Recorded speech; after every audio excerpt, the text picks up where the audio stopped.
Oi, amigos da Gazeta, tudo bem? Eu, Suzana Rodrigues, estou aqui apresentando mais uma vez a sua revista de atualizações semanais direto da Gazeta. E hoje eu estou aqui com o neurologista João Nicoli. Tudo bem, João? Muito obrigada por aceitar o convite. Bom dia, Suzana, bom dia a todos. E aí, vamos lá? Vamos! E para dividir essa entrevista comigo, eu estou com Natália Fruc, que está estreando hoje. Tudo bem, Natália? Olá, Suzana. Olá, ouvintes da Gazeta. É um prazer estar aqui para a gente falar de um tema tão atual, que é enxaqueca. Isso mesmo. E como a Natália falou, a gente vai falar sobre enxaqueca, que de acordo com a OMS, é a segunda maior causa de incapacidade do mundo. Então, para começar com esse assunto, João, quais são os tipos de enxaqueca e o que é a enxaqueca? Suzana, olha, só quem tem enxaqueca sabe como que é complicado, né? É muito diferente daquela dor de cabeça que as pessoas têm de vez em quando. A enxaqueca é uma doença neurológica extremamente incapacitante, né? Que interfere muito no dia a dia das pessoas. Então, eu costumo dizer, enxaqueca não é uma doença qualquer, né? É comum, 15% da população mundial tem enxaqueca, mas na verdade ela é uma síndrome, né, que é composta por várias fases diferentes, né, e que, como você disse, né, é uma das doenças mais incapacitantes do mundo. Aliás, é a doença que mais afasta o trabalhador norte-americano do trabalho. Olha só, não sabia. Inclusive, a gente pode se aposentar por enxaqueca? Olha, a aposentadoria pela enxaqueca é um pouco difícil assim de acontecer, a não ser que a pessoa possa ter algum tipo de enxaqueca com complicações, né? Então, ocasionalmente, assim, isso é raro de acontecer, mas às vezes a pessoa pode ter um infarto enxaquecoso, quer dizer, a partir de uma crise muito grande de enxaqueca, ela tem uma lesão no cérebro e essa lesão causa algum déficit permanente para ela, né? Então, déficit para se locomover, para sentir, né, uma parte do corpo, para falar, para a linguagem. Aí, nesses casos, pode ser considerado. E a gente tem mais de um tipo? Como é que funciona? Olha, a enxaqueca ela é classificada de algumas maneiras, né? Então, primeiro a gente tem a enxaqueca episódica, que é uma enxaqueca que aparece ali de vez em quando nas pessoas. Por outro lado, a gente tem a enxaqueca crônica, que é aquela enxaqueca que aparece pelo menos 15 vezes no mês. Então, quer dizer, a pessoa passa a maior parte do tempo dela tendo enxaqueca, né? Por um outro lado, a gente classifica a enxaqueca entre enxaqueca comum ou enxaqueca clássica. O que é isso? Enxaqueca comum é a enxaqueca que as pessoas têm e não tem um comemorativo chamado aura. E a enxaqueca clássica é a enxaqueca que o paciente tem aura, né? Que são alguns sintomas aí que a gente vai abordar um pouco mais para frente. E, doutor, como que são as principais diferenças de uma enxaqueca e de uma dor de cabeça comum? Como que você consegue identificar dentro da sua casa? Ah, estou com uma enxaqueca. Ah, não, estou com uma dor de cabeça. Qual a diferença? Olha, a sua pergunta é ótima, Natália, porque são classificadas hoje mais de 120 tipos de dores de cabeça, né? A enxaqueca está lá nessa lista, é uma das dores de cabeça, né? Agora vamos falar das dores de cabeça mais comuns, né? Então a gente tem a cefaleia tipo tensão ou cefaleia tensional, que seria provavelmente essa dor de cabeça que as pessoas têm mais comumente, né? No final da tarde, aquela dor que aperta assim na cabeça, né? Mas é uma dor em geral de leve intensidade, não tem piora com a atividade física, em geral não tem náusea, não tem vômitos, né? Não tem aversão à claridade ou ao som ou ao cheiro, né? Contrapartida, a enxaqueca é uma dor que caracteristicamente ela é de moderada a forte intensidade, então quer dizer, ela incapacita mesmo as pessoas, né? E ela tem um padrão, na maioria das vezes, unilateral. Ela pega uma região só do crânio. Pode ser que ela seja bilateral, até 40% das vezes, mas em geral ela é unilateral. E ela tem uma característica pulsátil, né? Como tivesse um coração batendo dentro da cabeça dela. E ela vem muito acompanhada de náusea, de mal-estar, de vômitos, às vezes de vertigem também, e fotofonofobia, quer dizer, aversão ao barulho, à claridade, né? E muitas vezes ao cheiro também. Isso a gente dá o nome de osmofobia, né? Então, a pessoa que tem enxaqueca, ela quer ficar num quarto, trancada, no escuro, no silêncio e sem perfume por perto. E quais são os motivos que as pessoas têm enxaqueca? Qual é o principal fator que faz uma pessoa ter enxaqueca? Tem algum motivo neurológico? Olha, essa é uma pergunta um pouco difícil, porque a fisiopatologia da enxaqueca ela ainda não é bem esclarecida. Mas parece haver uma ativação do sistema trigêmino vascular. Parece que a ativação do sistema trigêmino vascular tem um papel muito importante no desencadeamento da enxaqueca. Rapidinho, consegue explicar pra gente o que é esse trigêmino vascular? Olha, a gente tem o trigêmino vascular, trigêmeo e vascular, né? Então, a gente tem um nervo no nosso cérebro que se chama trigêmeo. E esse nervo, ele é responsável por inervar parte da nossa face, as meninges, né, que são membranas, literalmente, que revestem o cérebro e os vasos intracranianos, né? Acontece que a ativação de alguns neuropeptídeos, né, como o peptídeo relacionado ao gene da calcitonina, que é liberado por esses ramos, né, microvasculares do nervo trigêmeo, eles estão associados a uma vasodilatação, quer dizer, uma dilatação dos vasos do crânio, né? E essa vasodilatação gera ativação de receptores para dor. E então, o paciente ele tem a percepção dolorosa. Por conta dos vasos, que estão Exatamente. dilatando muito, Exatamente. mais do que necessário. Exatamente. Perfeito. E antes da gente ir para outro assunto, eu já quero chamar aqui um dos nossos repórteres. Então, eu vou chamar o Bruno Hoffman, que vai estar trazendo um pouquinho sobre a avaliação que os eleitores da cidade de São Paulo fizeram sobre o governo, sobre a gestão atual. É com você, Bruno. Olá, Natália. Olá, Suzana. Hoje, a Gazeta traz ou divulga em primeira mão a pesquisa da Badra, que mostra a avaliação do presidente Lula, do governador Tarcísio e do prefeito Ricardo Nunes aqui entre os eleitores da cidade de São Paulo. Lula tem uma avaliação negativa de 46%, enquanto 43% avaliam como boa a gestão do presidente Lula. Já Tarcísio de Freitas tem uma aprovação de quase metade da população da cidade de São Paulo, de 49%.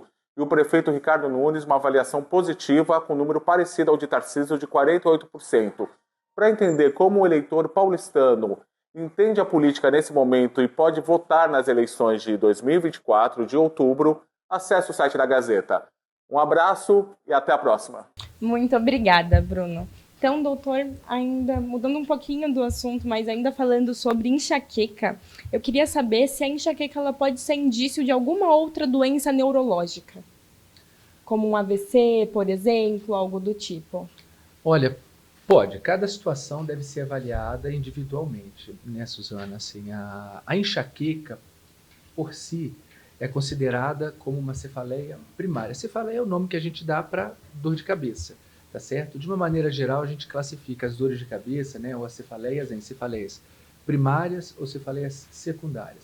Cefaleias primárias são aquelas em que a dor de cabeça é a própria doença, né? Então a gente investiga, não tem nada, é só a dor de cabeça. Então, cefaleia tipo tensão, cefaleia tensional, a enxaqueca, né, comum, a enxaqueca com aura, né, a cefaleia em salvas, por exemplo, né? Agora, em contrapartida, a gente tem as cefaleias secundárias, que pode ser secundária a algum outro problema. Quais são esses problemas, João? Então, pode ser uma infecção urinária, uma infecção sistêmica, uma pneumonia, né, um tipo de vasculite, alguma doença reumatológica, por exemplo, né, uma pessoa que bateu a cabeça e formou um hematoma na cabeça e esse sangue está causando, né, a dor, ou até mesmo uma lesão que esteja crescendo dentro do cérebro da pessoa, uma lesão expansiva, um tumor, né, que felizmente são condições assim menos frequentes, mas não menos graves. E doutor, quanto aos sintomas menos conhecidos ou os mais conhecidos, como você poderia listar assim para a pessoa identificar e diferenciar uma enxaqueca de uma dor de cabeça comum? Quais são os sintomas da enxaqueca? A crise da enxaqueca, Natália, ela vai muito além do período da dor. Como eu disse a vocês, né, no começo da nossa conversa, a enxaqueca ela é uma síndrome composta de várias fases. Hoje a gente classifica em 4 fases diferentes da enxaqueca. A primeira delas é uma fase prodrômica. O que é isso, João? Uma fase prodrômica. É uma fase em que ela acontece dias ou horas antes da dor efetivamente e o paciente ele começa a ter uma certa fadiga, irritabilidade, começa a ter uma dificuldade para se concentrar no trabalho, então tem um baixo desempenho no trabalho, na escola, né? Irritabilidade, alteração do sono, né? Puxa vida, não dormi bem essa noite, ou não, nossa, estou tão cansado, estou tão sonolento hoje, né? É como se fosse, assim, as mulheres entendem bem disso, é como se fosse uma TPM, né? E olha, é muito interessante também, porque às vezes os pacientes eles queixam assim para mim, João, olha, eu tive dor somente no final da tarde, mas pela manhã eu observei que eu não parava de ir no banheiro. Então olha que interessante, isso é poliúria, né? A pessoa ir constantemente ao banheiro, mesmo que não tenha bebido tanta água, né? Então isso acontece porque um dos centros causadores da enxaqueca é o hipotálamo, que é uma região bem pequenininha que está lá no centro do nosso cérebro, né? E o hipotálamo ele regula a sede e a diurese. Então quer dizer, esses sinais eles podem já ser sugestivos, né? Eu ensino aos meus pacientes a identificar esses sinais, para que observe, a crise pode estar chegando. E aproveitando nisso, sabendo identificar os sinais, tem como eu prevenir chegar ao ponto da dor? Tem, isso é muito interessante, né? Então, como a gente estava conversando um pouquinho atrás, assim, a própria ingesta hídrica, ela está associada, né, a uma redução da duração da crise, da intensidade da crise, né? Então, por exemplo, aquele paciente, aquela pessoa que já começa a perceber que a crise está se instalando, mesmo antes do período da dor, e ele já adota algumas medidas comportamentais, que a gente vai falar mais para frente, ele já consegue fazer com que aquela crise venha com uma menor intensidade, com uma duração menor, né? E aí vai ter uma qualidade de vida certamente melhor. Mas então, essa fase prodrômica é a primeira fase da enxaqueca. Depois dessa fase prodrômica, a gente tem uma fase de aura, que não é todo mundo que tem. A fase prodrômica, cerca de 80% das pessoas com enxaqueca tem. Agora, a aura, cerca de 1/3, 20% a 30% das pessoas têm, né? Ela aparece bem menos frequentemente. E o que é a aura? É um sintoma que o paciente tem, em geral, 5 minutos, 1 hora antes de apresentar a dor. Às vezes até apresenta a aura junto com a instalação da dor, né? E geralmente são sintomas visuais. Então, luzes piscando, algumas moscas volantes, quer dizer, umas manchas escuras na visão, visão borrada, visão embaçada, né? Uma distorção da imagem, né? E a aura, gente, é como se fosse um aviso. Olha, a enxaqueca está chegando, ela está vindo, né? E a terceira etapa é a dor, efetivamente, a fase da cefaleia, que é a fase que as pessoas conhecem, né? E a dor, como eu disse, assim, é uma dor que dura em geral 4 a 72 horas, né? Ela tem essa característica de ser mais unilateral, pulsátil, né? Com náuseas, vômitos associados, muitas vezes vertigem também associadas, né? E por fim, a gente tem uma última fase da enxaqueca, que é a fase de recuperação ou de pós-dromo, né? Que é um momento em que a pessoa já não está mais efetivamente com aquela dor, mas ela fica como se fosse com uma ressaca, né? E só quem tem enxaqueca sabe como é que é isso, né? Então a cabeça fica ali meio sensível, ela não consegue se concentrar bem no trabalho, ela não consegue ter uma boa produtividade. Então você vê, todas essas fases juntas da crise da enxaqueca propriamente dito, elas duram em média ali 7 dias. Então imagine, uma pessoa que tem uma crise por semana, na realidade, ela tem enxaqueca todos os dias do mês.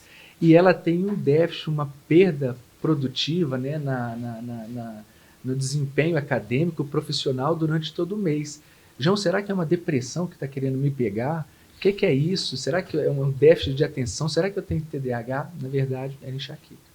E quanto aos tratamentos, se for constatado que realmente não é uma depressão ou não é um TDAH, é enxaqueca, quais são os tratamentos disponíveis, doutor?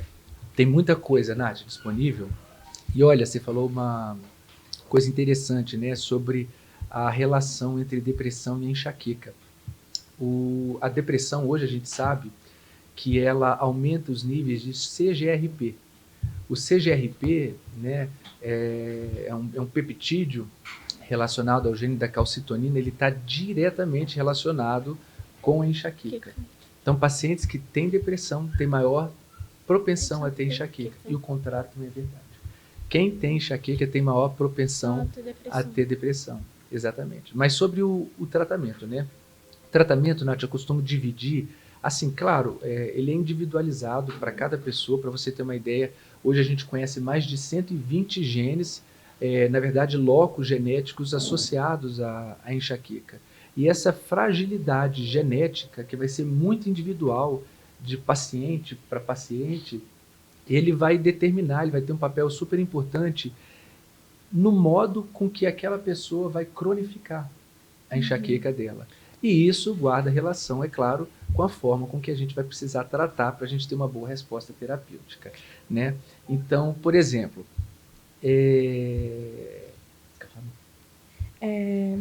falando um pouquinho de tratamento também, antes de você se aprofundar nesse tema, também gostaria que você trouxesse depois se tem algo que a pessoa com enxaqueca não pode fazer, ou algum remédio que ela não pode tomar. Então, a gente tem um lado que é o tratamento, que vai ser desenvolvido, mas também, nossa, tô em casa, tive uma crise, o que eu faço? Então, vamos lá. Olha, Suzane, então, a sua pergunta é fantástica também. Então, como que a gente trata, João, a enxaqueca? Né? Então, vamos de uma maneira mais geral. Eu costumo dizer aos meus pacientes que eu divido o tratamento da enxaqueca em 3 pilares. Primeiro pilar, medidas comportamentais, mudança do estilo de vida. Tudo aquilo que eu estou fazendo e que eu não devo fazer, quer dizer, tudo aquilo que eu tenho que tirar da minha vida e tudo aquilo que eu não faço, mas que eu preciso colocar para me ver livre da enxaqueca. Tá certo? Então, quais são essas coisas? Né? Primeira coisa, gente, o estresse. O estresse é um dos principais desencadeantes da enxaqueca. Por quê? Porque o estresse ele libera peptídeos, hormônios pró-inflamatórios. E tudo que é pró-inflamatório aumenta as vias de sinalização para a dor. Então, a pessoa, quando ela está no estado inflamatório, né, ela tende a ter mais dor. Tá certo? Um outro ponto, a atividade física. Né? As pessoas hoje elas são sedentárias, né? Não fazem atividade física mais. E a atividade física ela guarda uma relação muito interessante com a modulação da dor. Mas não é qualquer tipo de atividade física. É uma atividade física de preferência aeróbica de moderada intensidade que tenha uma regularidade, uma cadência específica, né? De pelo menos 3 a 5 vezes na semana. Né? Quando a gente faz atividade física dessa maneira, né, com essa intensidade, a gente consegue ter a produção de uma série de hormônios, neurotransmissores, substâncias que são anti-inflamatórias, né, e que são poderosos analgésicos. Acho que você já passou alguma vez na sua vida uma situação em que você ralou o joelho, sei lá, enquanto brincava, enquanto andava de bicicleta, e aí quando você chegou em casa que começou a doer. Acho que foi quando o sangue esfriou que começou a doer. O que é isso? Né? É justamente isso. Enquanto a gente estava envolvido naquela atividade física, estávamos entorpecidos por essas substâncias, né, analgésicas, né, anti-inflamatórias que o nosso corpo produz. Então é muito importante que a gente exercite diariamente. Né? Um outro ponto, assim, o sono. Né? O sono eu vejo como um dos principais gatilhos para a dor. As pessoas têm dormido pouco. Eu costumo dizer, quando a gente precisa dar conta do recado, a gente sacrifica 3 coisas. Ou atividade física, ou alimentação, ou sono. Quando não os 3. Né? Na maioria das vezes a gente sacrifica os 3. E é o maior tiro no pé isso daí que a gente pode fazer. Né? Não, João, sono não é o meu problema, eu durmo super bem. Aí a gente vai lá, faz uma investigação do sono, existe um exame específico, né, como a polissonografia, e a gente vê que essa pessoa, ela tem a arquitetura do sono completamente modificada, assim, então ela fragmenta o sono, quer dizer, acorda várias vezes à noite, mesmo que ela não perceba, mesmo que ela não se lembre pela manhã que acordou, faz apneias, tem desaturação de oxigênio, quer dizer, o próprio caos, né? A alimentação, João, você não vai falar de alimentação, o mais importante de tudo, que a gente sempre ouviu falar, olha, a alimentação ela realmente ela teve um protagonismo na enxaqueca durante muitos anos, mas há muitos anos atrás. Né? Hoje, com a compreensão melhor da enxaqueca, a gente consegue ver que existem sim algumas pessoas que têm gatilhos relacionados a alimentos, mas isso não é verdade para todo mundo. Lembra que eu disse para vocês que lá no pródromo, né, aquela fase que antecede a dor, em dias ou horas, a pessoa ela pode ter um tipo de impulso alimentar, de fissura, meu Deus do céu, preciso comer chocolate. como se fosse na TPM. João, eu nem gosto de chocolate, mas na TPM, ali nesse período, eu quero comer chocolate. Então pode ser que esse alimento, na verdade, não fosse a causa daquela crise da enxaqueca, mas uma consequência. Então aquela alteração comportamental de uma crise que já estava se instalando, causou essa fissura, esse craving, né? Esse desejo por comer aquele determinado tipo de comida. Agora, existem alguns alimentos que a gente precisa ter cuidado às vezes, né? Então, por exemplo, a cafeína em excesso, né? Os vinhos, né? Principalmente os vinhos com bastante tanino, né? Os vinhos têm algumas substâncias, como sulfátides, né? Sulfitos, que podem propiciar mesmo a crise da enxaqueca. E existem pessoas que têm intolerância a determinados tipos de uva, inclusive. Então, basta aquela pessoa ir identificando que tipo de uva. A Suzana, ela concordou, acho que ela já conhece qual que é a uva dela. Processo. João, é o Malbec, eu não posso tomar o Malbec. Se eu tomar o Malbec... Prefiro Já era. o Sauvignon, entendeu? E é uma queixa muito recorrente. Muita gente nas redes sociais, ou mesmo em grupo de amigos, fala, eu não vou tomar um vinho porque me dá dor de cabeça. Ou me dá uma enxaqueca. Então, o vinho pode ser um aviso do seu organismo que, opa, talvez você vai desencadear vai piorar a enxaqueca que já está por vir. Isso é um conhecimento que a gente ainda precisa desenvolver. A gente não tem completamente elucidado, né, Natália? Mas o que a gente tem visto hoje é que, realmente, aquela fase de alteração comportamental, aquela fase prodrômica, ela pode predispor a pessoa a querer tomar um vinho, como se a mulher tivesse, por exemplo, na TPM, né? Então, quer tomar um vinho, quer comer um monte de comida gordurosa, né? Esse é um outro ponto, porque as pessoas com enxaqueca, elas têm uma sensibilidade muito alta em relação à variabilidade da insulina e da glicose, né? Então, todas as vezes que a pessoa entra em libação com alguma comida, quer dizer, come muita coisa de uma vez, alimentos com teor de carboidrato muito grande ou de gordura muito grande, pode ser sim que isso sirva como desencadeador para enxaqueca. Outros alimentos, o queijo, por exemplo, o amendoim, embutidos, né? E o glúten, João? Olha, o glúten, ele é um problema para algumas pessoas. O glúten, ele não é necessariamente o vilão para todo mundo. Pessoas que têm doença celíaca, pessoas que têm algum tipo de intolerância ao glúten, né? Realmente o glúten ele tem um papel interessante, só que isso aí é o mais incomum, é o mais raro de acontecer. Então, é como eu disse, assim, não adianta você querer ter uma alimentação sem glúten se você não dorme bem. E eu vou chamar agora o repórter Leonardo Sandri, que vai trazer atualizações do mundo da bola. É com você, Léo. Fala, Suzana. Fala, Fruc. O sorteio da Copa do Brasil definiu os novos confrontos. Tem Flamengo enfrentando o Amazonas, o clássico no Sul entre Internacional e Caxias, tem Fortaleza e Vasco e o destaque para os paulistas, com exceção do Santos, que não vai disputar a competição nesse ano. O atual campeão, o São Paulo, vai enfrentar a equipe de Águia de Marabá, que não vai poder mandar seu jogo no estádio de Marabá, que tem capacidade para 5.000 pessoas, a CBF exige pelo menos 10. O Corinthians de Antônio Oliveira vai tentando colocar um fim nesse jejum de títulos com a Copa do Brasil e vai enfrentar a equipe do América de Natal. O Palmeiras, embalado, campeão ano sim e ano também, vai enfrentar na Copa do Brasil a equipe do Botafogo de Ribeirão Preto. Muito obrigado. Devolvo para você. Muito obrigada, Léo. Então, voltando aqui com o Dr. João, para a gente voltar nesse assunto de coisas que não podem fazer, e também já embutir um assunto que está na moda, né? Então, o famoso jejum intermitente. Ele é bom, ele não é? E aí? Olha, Suzana, o jejum intermitente ele pode funcionar para muitas pessoas, mas para quem tem enxaqueca, o jejum é terrível, né? Então, o café da manhã, para quem tem enxaqueca, gente, é o tipo de refeição que não pode ser pulado.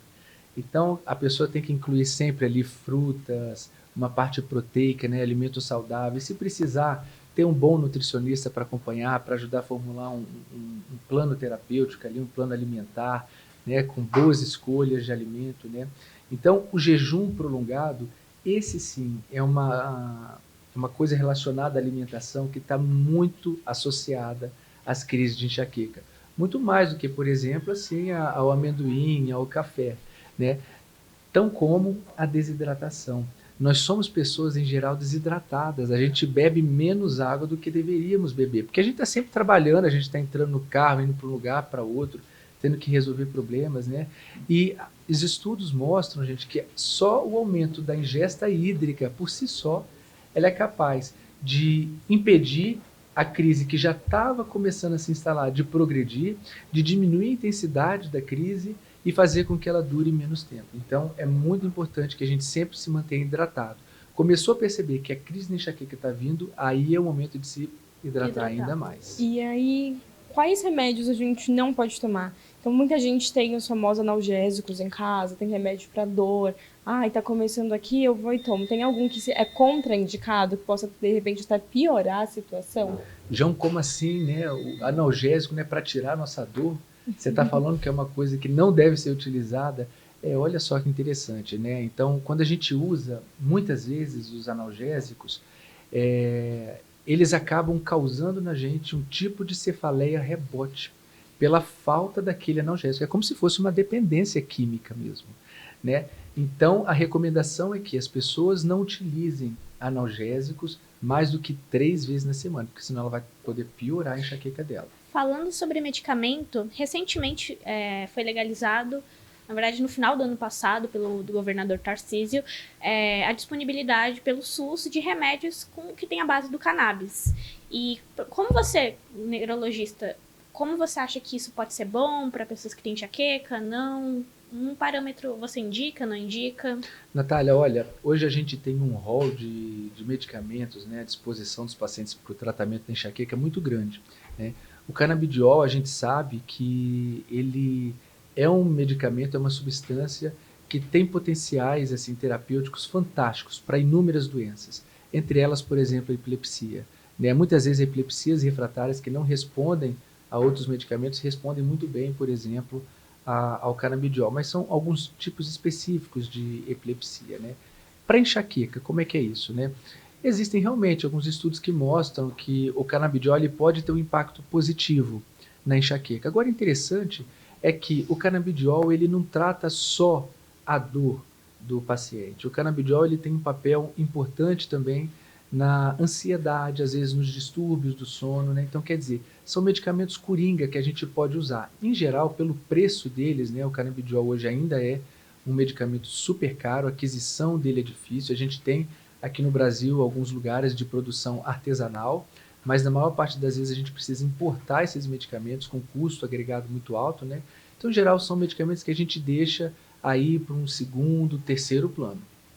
Perfeito. Antes da gente aqui entrar em outro assunto, eu gostaria de estar chamando o nosso repórter Matheus Herbert, que ele vai falar um pouquinho sobre rodovias aqui de São Paulo que vão ser privatizadas. É com você, Matheus. Fala, Suzana, tudo bem? Fala, Fruc, boa estreia para você. É isso, um prazer estar mais uma vez aqui na Direto da Gazeta. É o seguinte, nesta semana, 3 rodovias importantes aqui da cidade de São Paulo passaram por um processo de privatização. O que muda é que elas terão novos pontos de pedágio. Uma delas é a rodovia Padre Manuel da Nóbrega, rodovia que liga a capital paulista ao litoral sul de São Paulo. Só nesta rodovia teremos 12 pontos de pedágio em um esquema diferente. Quer entender tudo sobre esse processo de concessão, os pontos de pedágio? A Gazeta amarrou e traz aqui para você lá no site da Gazeta. Te espero lá. Até a próxima, meninas. Bom, a gente está falando aqui um pouquinho dos remédios, né, e tudo mais, como que funciona isso, mas eu queria saber do senhor como é que faz o rastreio da enxaqueca. Então você falou ali de algum exame para rastrear o sono. Fora isso, o que mais a pessoa pode ali, de repente, pedir para o médico, falar que está ali com aqueles sintomas? Quais exames são necessários? Suzana, olha, a enxaqueca como uma cefaleia primária, como tinha dito, ela muitas vezes dispensa uma investigação, né, uma propedêutica, né, com exames muito sofisticada. A gente faz quando a gente tem suspeita de que possa não ser enxaqueca, né, que possa ser, por exemplo, um tipo de cefaleia secundária, como, por exemplo, uma cefaleia causada por sinusite, ou por um aneurisma, ou por um tumor, né, intracraniano, né? A enxaqueca, o diagnóstico dela é eminentemente clínico. Às vezes a gente faz, né, para tirar essas dúvidas, né, a gente pode lançar a mão, por exemplo, da ressonância magnética, da tomografia computadorizada do crânio, né? Quando a gente suspeita que o paciente tenha algum problema específico, então, por exemplo, quando ele tem a apneia do sono, quando ele tem algum distúrbio do sono, E esse distúrbio do sono pode estar propiciando aquela enxaqueca, né, ou até mesmo o bruxismo, né? Então a gente lança a mão desses exames assim que são muito individualizados, como a polissonografia. Exames laboratoriais também a gente pode realizar muitas vezes, né, para ver se o paciente tem alguma deficiência de algum nutriente específico, né, tem algum hormônio que esteja baixo, por exemplo, a tireoide, né? Agora, curioso, é uma coisa que as pessoas não se atentam muito, mas o nosso cérebro, gente, ele se reflete a saúde integral do nosso corpo. Então, uma vez recebi uma paciente, uma física, e ela vinha tomando uma série de medicamentos, já tinha feito todos os tipos de tratamentos possíveis para enxaqueca, e ela dizia assim: João, eu não consigo me livrar da enxaqueca, tenho dor diariamente. E ela usava o medicamento, é claro, diariamente. E a gente conversando bastante, né, com bastante tempo, consegui identificar alguns sinais que poderiam ser sugestivos de endometriose, que é uma doença do útero, né, uma doença ginecológica, e a partir dali fiz um exame específico para endometriose. E quando a gente fez o exame, se constatou endometriose, a gente começou a tratar a endometriose. Tiramos todos os outros medicamentos e a paciente está livre da enxaqueca. Né? Então, assim, os exames, eles dependem muito, Suzana, do paciente, do tipo de cronificação que vai estar associada à enxaqueca daquele indivíduo. E agora eu vou chamar o repórter Lucas Souza, que traz atualizações do caso do policial que está desaparecido e a última vez que foi visto foi no Guarujá. É com você, Lucas. Olá, Suzana. Olá, Fruc. O PM Luca Romano Angerame, de 21 anos, está desaparecido desde o último domingo, no dia 14. Luca foi visto pela última vez em um ponto de venda de drogas no Guarujá. E de acordo com imagens de câmera de segurança, Luca esteve parado em seu carro no local até ser abordado por 2 suspeitos não identificados. O veículo foi encontrado na rodovia Cônego Domênico Rangoni, em Guarujá, com as portas destrancadas, as chaves no porta-malas e o estepe roubado. Edivaldo Aragão, de 36 anos, foi preso por suspeita de participar do sequestro do PM. Em depoimento, Aragão revelou que Luca foi baleado, teve seus braços e pernas amarrados e foi jogado em um rio em São Vicente. Luca nasceu em uma família policial, já que seu irmão também ocupa cargo de policial militar. Seu pai, Renzo Angerame, é um investigador da Polícia Civil de São Paulo. E seu avô, que já é aposentado, já foi presidente do Denatran e delegado-geral adjunto de São Paulo. Para mais informações sobre o caso, acesse o site da Gazeta. Devolvo para vocês. Voltando aqui, eu queria saber se essa enxaqueca crônica, ela pode ter algum peso genético. Então, a minha mãe tinha, passou para mim, o meu pai tinha, passou para mim, ou não tem nada a ver? Super tem, super tem. A enxaqueca é uma doença genética, né? Então, cerca de 120 locos genéticos hoje são conhecidos para a enxaqueca, né? E cada um vai ter a sua alteração bem individual, como eu disse, né? Então, é uma alteração genética que vai predispor aquela pessoa a um tipo de fragilidade, e essa fragilidade que vai determinar aonde e que a gente vai precisar intervir. Se, por exemplo, é no sedentarismo, quer dizer, então a pessoa tem uma baixa regulação do controle inibitório da dor, ou se é na alimentação, nos gatilhos alimentares, né? Ou distúrbios emocionais, né? Doenças que afetam a nossa mente, né? Como depressão, ansiedade, enfim. Então, a gente pode dizer que esses distúrbios, né, essas más alimentações, essas práticas, podem classificar uma pessoa como uma pessoa predisposta a ter enxaqueca? Exatamente. Então, quando nós temos alguns componentes genéticos, né, algumas fragilidades genéticas, que podem determinar algum tipo de doença no futuro, é como se a gente nascesse com 2 armas apontadas para o peito. Só que o disparo dessa arma, ele em geral ele é feito a partir de medidas ambientais, né, o que a gente chama de epigenética. Epigenética porque ela está acima da genética, ela modula a genética. Então, uma pessoa que tem um estilo de vida muito saudável, muito controlado, né, então a tendência dela desenvolver esses problemas vai ser muito menor. E se desenvolver, uma intensidade muito mais leve. E, doutor, quanto aos fatores genéticos, você tem falado muito que pode ser por um fator talvez de parentesco ou talvez individual. Como que é feito essa definição? Tem algum exame ou é pela conversa com um especialista? Olha, Natália, a nível comercial, em geral, a gente não tem feito essa investigação genética, porque ela não vai trazer tanta repercussão para a gente no futuro, né? E são exames caros, né? Mas hoje a gente consegue fazer, principalmente em nível acadêmico, para estudos, né, científicos. Agora quer puxar Ah, não, a gente já puxou tudo, né? Então aqui também para finalizar, falando aqui um pouquinho de genética e tudo mais, tem uma palavrinha que você falou, então gostaria de tocar nisso, são os gatilhos. Então as pessoas elas podem ter como gatilhos, além ali do ambiente, então estresse e tudo mais comidas específicas, ou é só, que nem você falou, citando a TPM como exemplo, é só, já estou tendo uma crise e aí eu vou para esse alimento. Ou então eu posso, nossa, toda vez que eu como chocolate, aí me desencadeia a crise. Ou então algo que ela viu pode estar tendo esse gatilho para desencadear essa crise. Inclusive a menstruação, né, ela é um dos desencadeadores da enxaqueca. É muito comum que as mulheres, elas digam assim aos consultórios, né, nossa, eu tenho enxaqueca ao longo do mês, mas no período catamenial, quer dizer, no período que estou na menstruação, a enxaqueca ela piora muito. E existe aquele outro cenário também das mulheres que, doutor, eu não tenho dor de cabeça ao longo do mês, é só no período da menstruação. Então, quer dizer, é uma enxaqueca catamenial. O tratamento é diferente, né? E muitas vezes a gente precisa conversar com o ginecologista daquela mulher, né, para talvez tentar algum medicamento para abortar esse período menstrual, e a gente consegue ter uma melhora assim, dos sintomas muito importantes, né? Em relação aos gatilhos, assim, sumarizando, né, então, o estresse é um dos principais desencadeadores da enxaqueca, né? A desidratação, a privação de sono. E quando eu digo privação de sono, não é só dormir pouco, quer dizer, ir para a cama tarde e acordar cedo.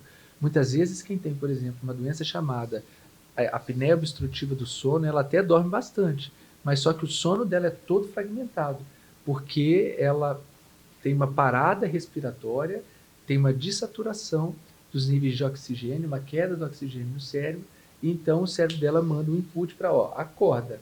E aí ela acorda, volta a respirar, e aí ela ronca, né? Só que depois ela volta. Então, quer dizer, o sono ele é todo fragmentado, a qualidade do sono é muito ruim. Sedentarismo é um outro gatilho, né, que é muito relevante também. Então é sempre importante a gente orientar as pessoas a fazerem a atividade física. As redes sociais, elas podem se tornar um gatilho, principalmente redes sociais de vídeos rápidos, que nem a gente tem ali o TikTok, os shorts do YouTube, né, que são ali a gente fica o dia inteiro consumindo muitos e muitos vídeos, mandando muitas mensagens para o cérebro. Pode se tornar um gatilho também? Pode, porque dentro dos fatores ambientais, né, a exposição a ambientes que tenha luzes que piscam o tempo inteiro, como a luz do smartphone, né, isso pode servir realmente como um gatilho para a pessoa.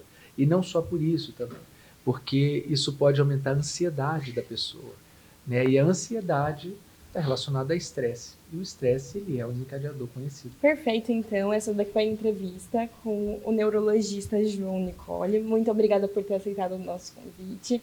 Muito obrigada, Fruc, também por dividir essa entrevista comigo. E até a próxima semana.